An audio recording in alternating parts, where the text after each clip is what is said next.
Ketika waktu Yesus semakin dekat di mana dia harus menderita dan mati bagi manusia, ia berusaha menghindari mengajar orang banyak dan lebih banyak meluangkan waktu untuk murid-muridnya untuk kesediaan hati mereka mengenai penderitaan yang menunggu dia. Mula-mula terlebih dahulu ia mengasingkan diri dan mendoakan agar hati mereka disediakan untuk menerima perkataannya. Peristiwa-peristiwa yang dihadapinya masih tersembunyi dari murid-muridnya, tetapi saatnya sudah dekat bila mereka harus melihat kesengsaraannya. Mereka akan melihat dia yang sudah mereka kasihi dan percaya, yang akan diserahkan ke tangan musuh-musuhnya sehingga tergantung di salib Golgota. Kisah ini kita boleh lihat dalam Matius 16 ayat 13 sampai 28, Markus 8 ayat 27 sampai 38, Lukas 9 ayat 18 sampai 27.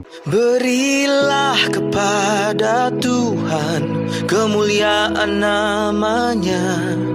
Sujudlah kepada Tuhan dengan berhiaskan kekudusan.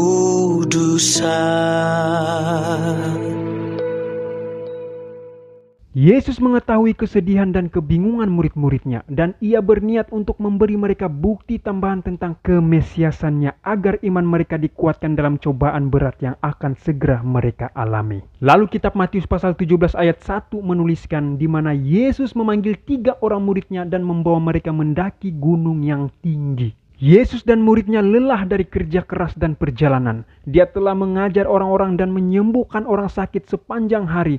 Kini ia mencari ketinggian yang tinggi ini karena di sana ia dapat menemukan ketenangan dari keramaian yang terus-menerus mencarinya dan menggunakan waktu untuk merenung dan berdoa. Dia dan ketiga orang muridnya sangat lelah, ditambah lagi lelah mendaki gunung yang tinggi itu. Matius 17 ayat 1. 6 hari kemudian, Yesus membawa Petrus, Yakobus, dan Yohanes saudaranya, dan bersama-sama dengan mereka ia naik ke sebuah gunung yang tinggi.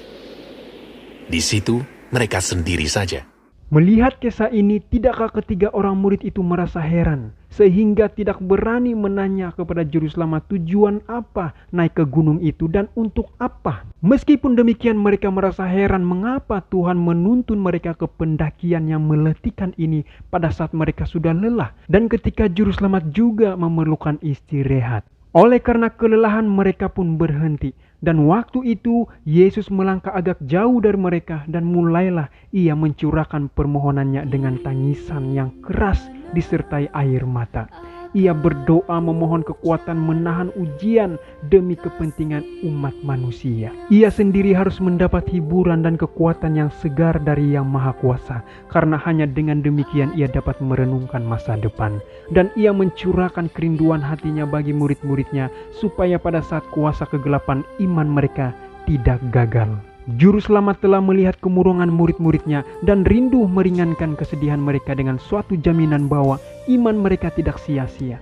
Bukan itu saja, bahkan supaya ke-12 murid itu dapat menerima penyataan yang hendak diberikannya sehubungan dengan penderitaannya. Doanya didengar sementara ia tunduk dengan kerendahan hati di atas tanah yang berbatu.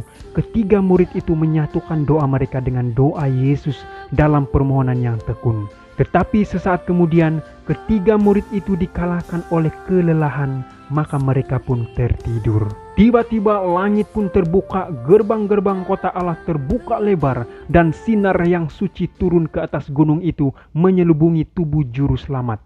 Keilahian dari dalam bercahaya melalui kemanusiaan dan bertemu dengan kemuliaan yang datang dari atas. Setelah bangkit dari sujud, Kristus berdiri dalam kebesaran seperti Allah. Kesengsaraan jiwa pun lenyap. Wajahnya kini bersinar seperti matahari dan jubahnya menjadi putih bersinar seperti terang. Matius 17 ayat 2. Lalu Yesus berubah rupa di depan mata mereka. Wajahnya bercahaya seperti matahari dan pakaiannya menjadi putih bersinar seperti terang. Maka terbangunlah murid-murid itu dari tidur dan memandang kemuliaan yang tidak terperikan yang menerangi gunung itu. Dalam ketakutan dan keheranan, mereka memandang tubuh Tuhan mereka yang bersinar itu. Ketika mereka disanggupkan supaya tahan melihat terang yang ajaib itu, mereka melihat bahwa Yesus tidak sendirian. Lukas 9 ayat 32. Sementara itu Petrus dan teman-temannya telah tertidur, dan ketika mereka terbangun, mereka melihat Yesus dalam kemuliaannya dan kedua orang yang berdiri di dekatnya itu. Dan Alkitab mencatat dua makhluk surga dalam percakapan yang mesra dengan Yesus itu adalah Musa dan Elia. Matius 17 ayat 3. Maka nampak kepada mereka Musa dan Elia sedang berbicara dengan dia.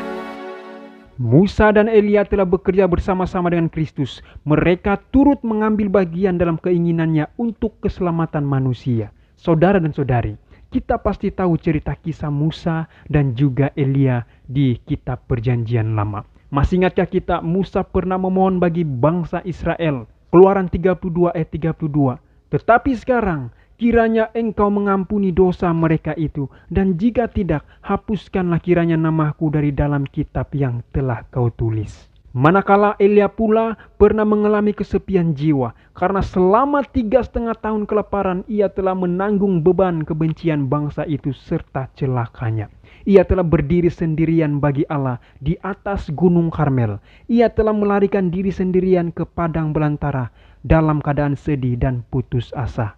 Kita boleh lihat itu di kitab 1 Raja-Raja 18 dan 1 Raja-Raja 19. Namun kedua hamba Tuhan ini akhir hidup yang berbeza waktu mereka di dunia. Musa mengalami kematian dan dibangkitkan Tuhan, dan Elia pula diangkat Tuhan. Sesuatu yang menarik di sini, perhatikan. Musa melalui kuasa kematian, tetapi ia tidak tinggal di dalam kubur. Kristus sendiri memanggil dia keluar kepada kehidupan.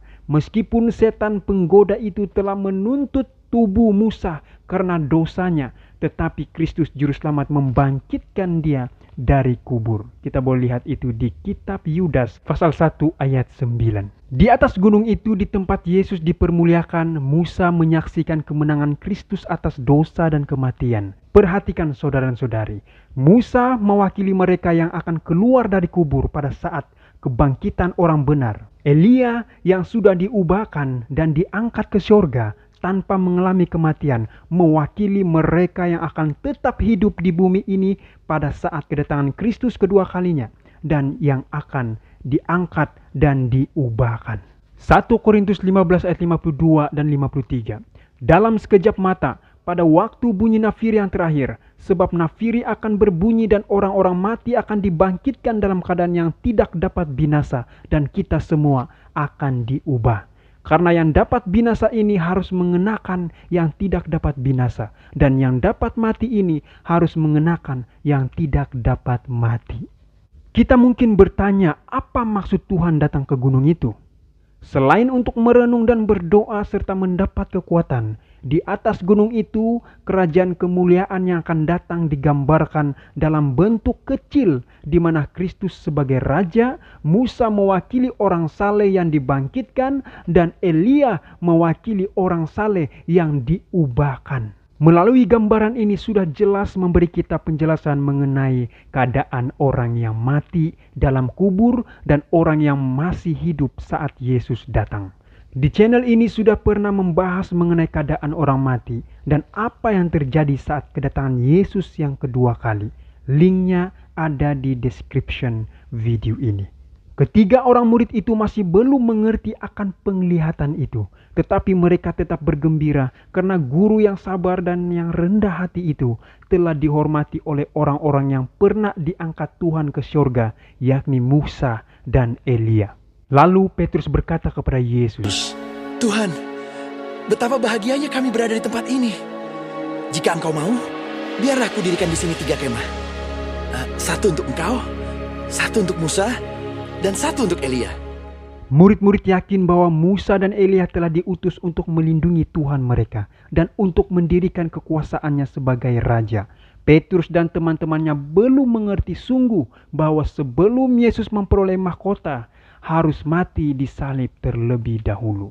Bukan penobatan Kristus sebagai raja, melainkan kematian yang akan dilaksanakan terlebih dahulu di Yerusalem. Matius 17 ayat 5. Dan tiba-tiba sedang ia berkata-kata, turunlah awan yang terang menaungi mereka.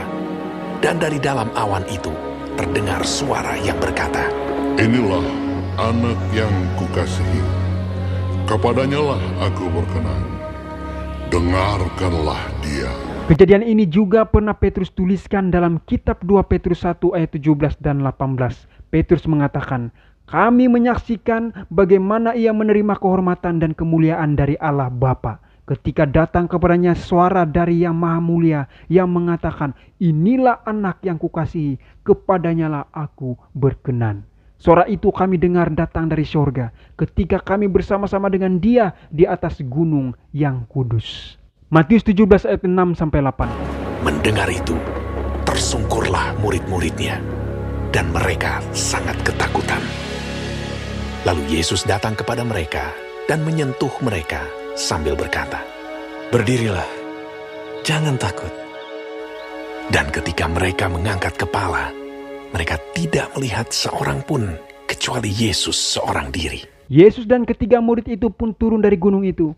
Ia memerintahkan kepada ketiga muridnya itu supaya berdiam diri mengenai apa yang sudah mereka saksikan, dengan berkata, Matius 17 ayat 9.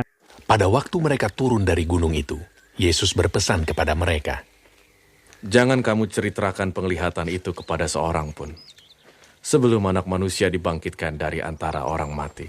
Nah, ada yang mungkin bertanya, kenapa Allah mengutus Musa dan Elia dan bukan di antara para malaikat yang lain?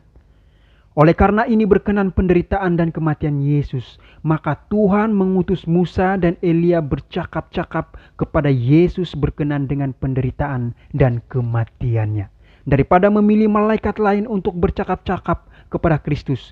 Lagi pula, Tuhan memilih mereka yang pernah mengalami ujian-ujian hidup di bumi melakukan tugas itu. Ada juga yang mungkin akan bertanya, kenapa Petrus dan teman-temannya tahu bahwa itu Musa dan Elia?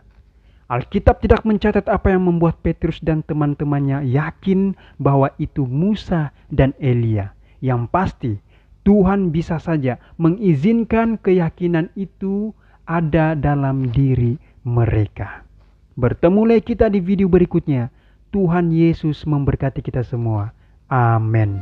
Karena besar